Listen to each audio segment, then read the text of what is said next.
You want a tutorial? Okay.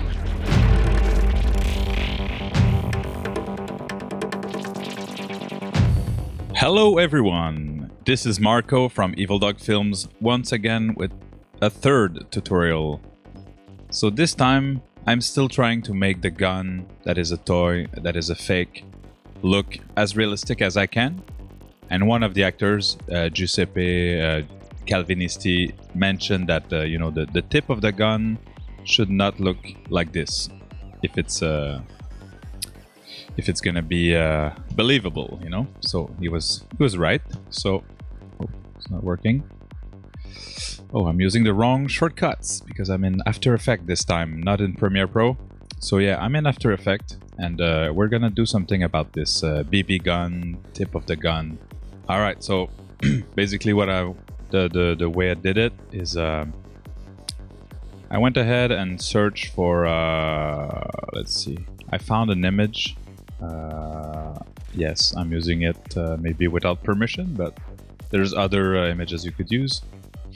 Basically, I found the tip of a Glock, which is the gun we're having a fake of, a Glock, and this is the tip of a Glock. So what I want to do is basically, I think I can use tracking. Again, I'm gonna use Mocha Pro.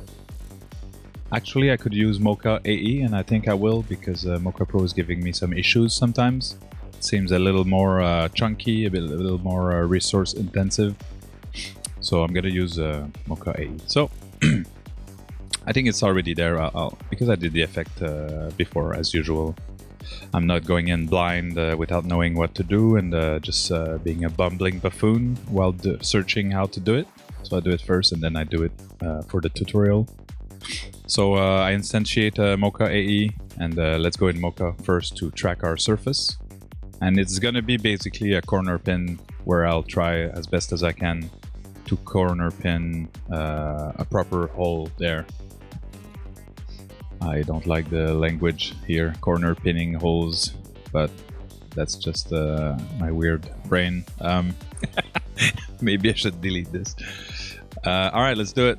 I'm just gonna track this surface. I'm gonna include this sort of part here that I sort of feel it's helping maintain the orientation of the whole thing. And as usual, there's surely other ways to do it. That's one way that I found. So, tip of the gun, and we're gonna track that. And of course, I'm gonna speed it up for you guys. So here our tracking stopped because he waves his gun around and it becomes a little too blurry for the tracker to do its magic. So what I did when I encountered these problems is I did the track in two parts, or multiple parts, as many parts as I needed. Because maybe that's my lack of knowledge with Mocha, but I found a really hard time to resume the track, you know, take all these points and move them over the gun, and basically maintain my corner pin. It would sort of shift weirdly, and I don't know. I just when this happened, I just did some manual work to make it work, and the other parts. So I would probably like hide this one and redo the track here and have it as another part.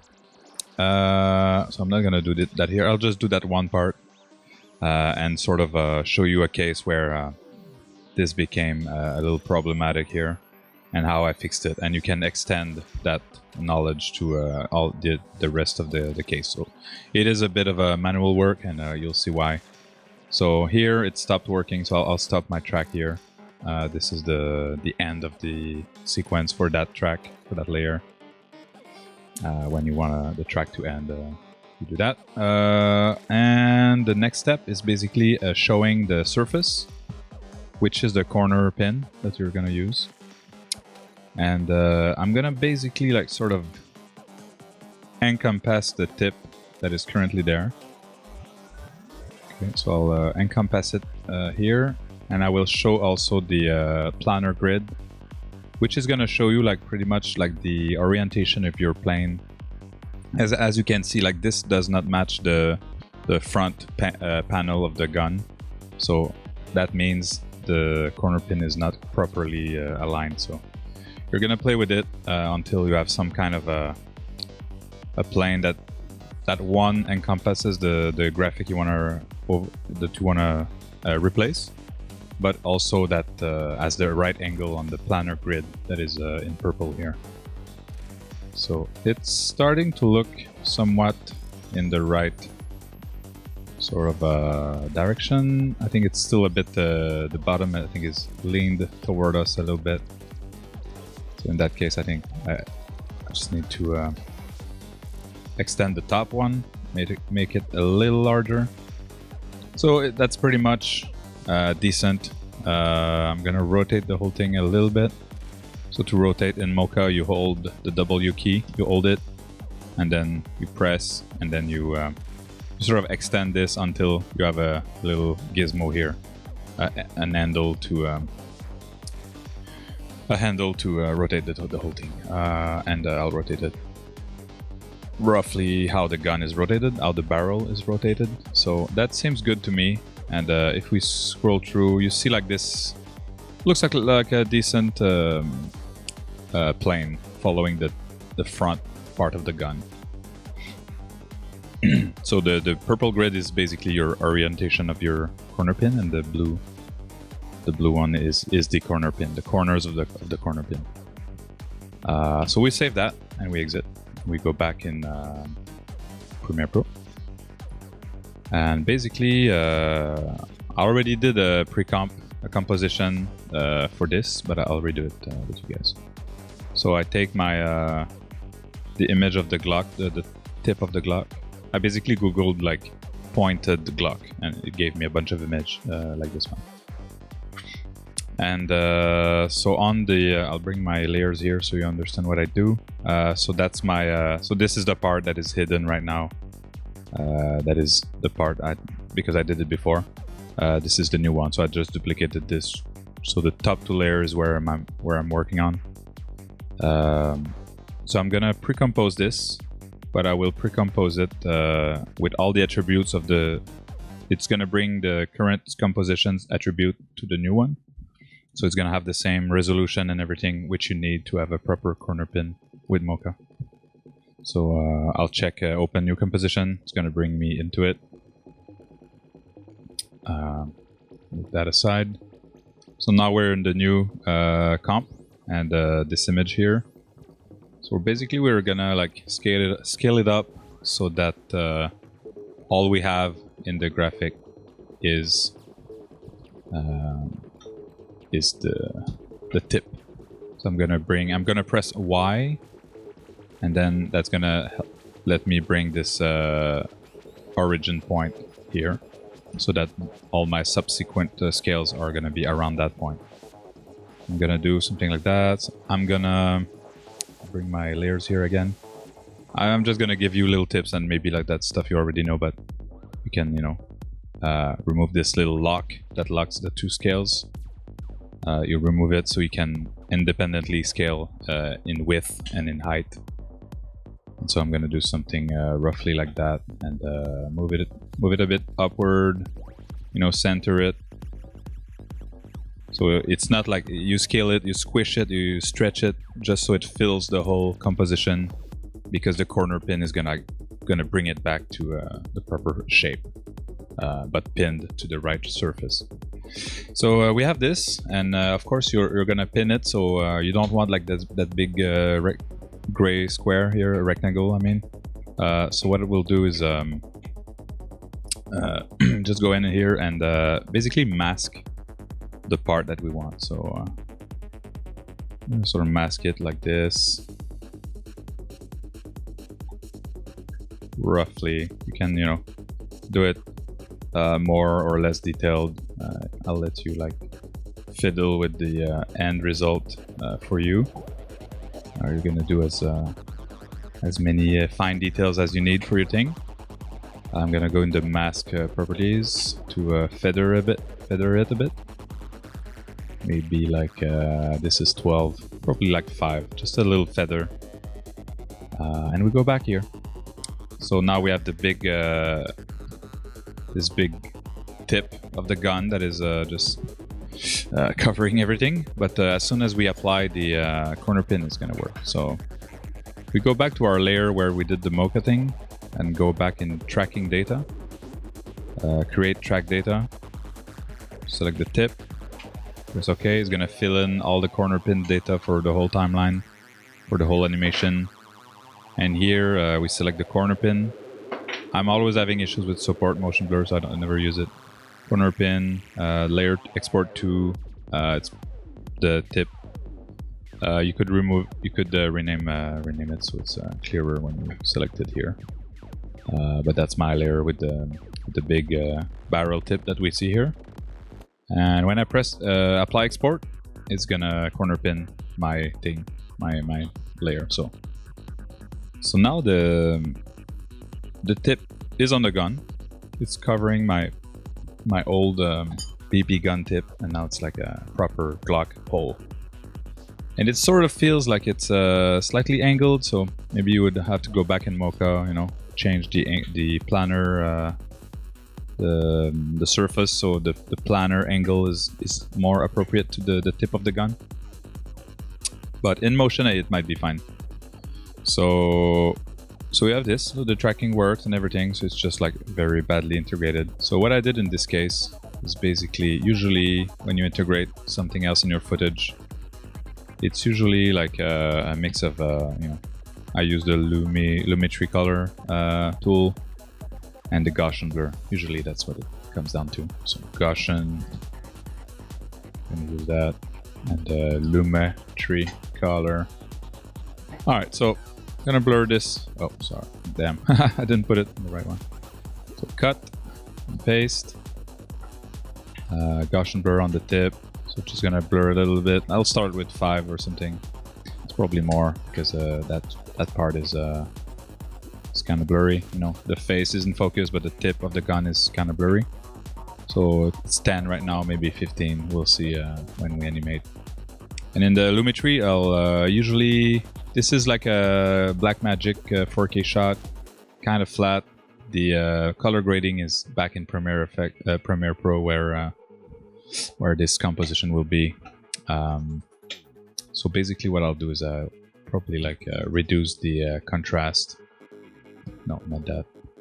What was I doing for this one? I was reducing the highlight, make it blend a little more. You know, it's already like blended a bit more. Maybe drop it a little more. Right now, I think it's too big, so maybe too blurry. I'll try 8 instead of 10. At this point, I'm not gonna like tweak it until it's perfect. I can show you my final result. Basically, it's here. Let me show you. So this is my final result.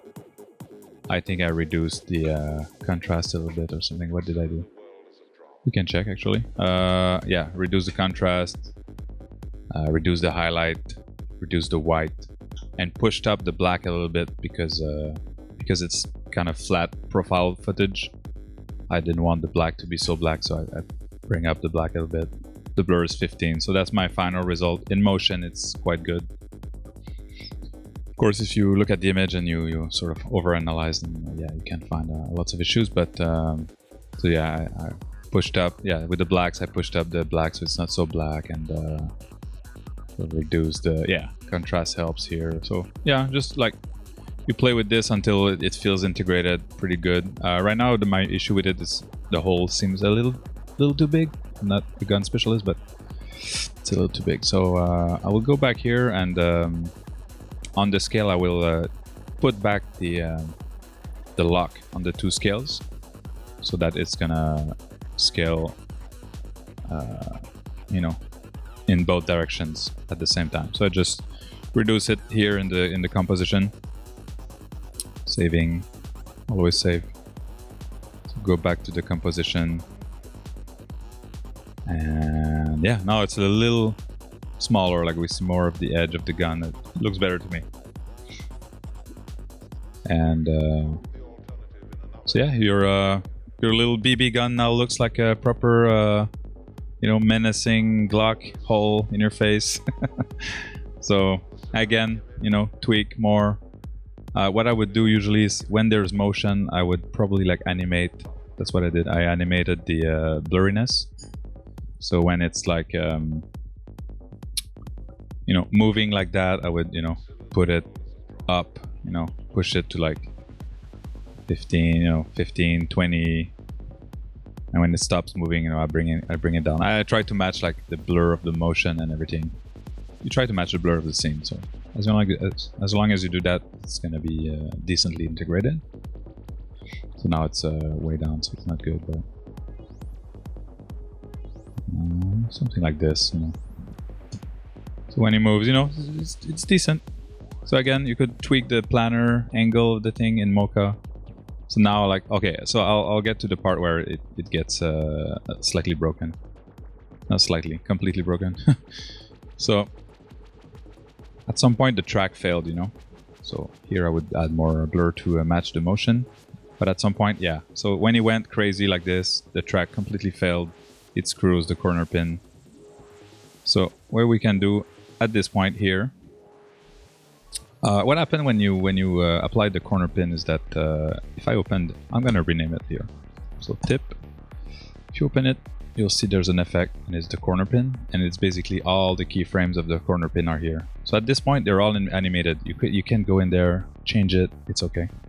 You change the position. So that's actually what I'm gonna do. So I'm gonna go at the frame where it's failing. I'm gonna select the corner pin effect, and here I have the four corner of the corner pin. So I can go ahead and, you know, just redo it manually here. So for the few frames where the tracking didn't give me a good result, I can go here. So I can, you know, put it roughly in the right spot. You know, here it's a big motion. That's why the tracking failed.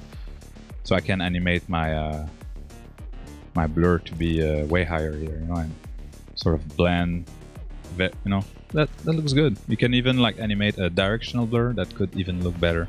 If he's waving the gun up and down, you could use a directional blur with the right angle to actually simulate really well the motion of the blur.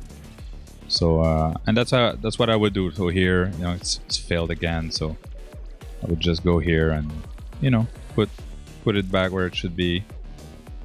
Tweak the blur, maybe a little less here, you know, and you just like fix the complicated part like that. And for the parts that are trackable, then you do the track section. And for the parts that are not trackable, then you do something else.